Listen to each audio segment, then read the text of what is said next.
So you've been a part of two different companies in the very early days, right? Heap and Champify, but in very different seats, right? And so I'm curious, like, what's the biggest difference for you being an early employee versus being a founder CEO? Ooh, a couple things. So I think just the founder role overall, like it is a little lonely. I've heard people always say that, but like you have to, the problems are all in you. The buck stops with you. I think I've been trying to surround myself with people like you to learn from other folks and say, hey, what are you going through? How are you approaching this? I think what's tricky for early stage founders is understanding where you should be spending your time. Like, what are the handful of things that are really going to move the needle? And I like to be liked, so it's easy to say, hey, I can help you and I can do this, but like you really have to get good at focus and prioritizing.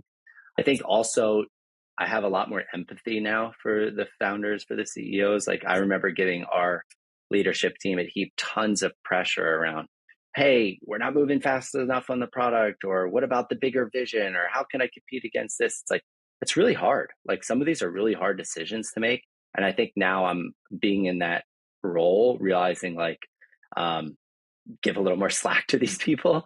Yeah, I think that really, just to recap, it's figuring out where to spend the time, learn from some of the things that I think we did well or poorly in the previous experience, and try to avoid mistakes. I think a lot of this is if you can just avoid the big road bumps, you can stay alive a lot longer. Yeah.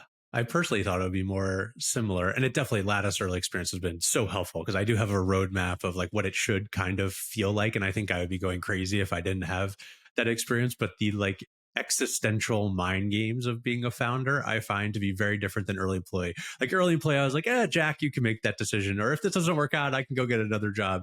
But at Doc, it's like, no, this feels like my life. And every little decision weighs on me, right? Whether it's financing or product or whatever it is, and I can't like pass that ball Hiring. to someone else. Yeah, hiring, right? Like every mishiring. So it's so interesting, just like that sort of pressure on you from like a mental. And I've learned to just be okay with that. But yeah, it's very different It's mentally. a skill set to learn. Like, Yeah. it's, if you see these like super zen CEOs, like it's extremely impressive, because they have thousands of decisions on their shoulders that they're thinking about nonstop, whether they want to or not.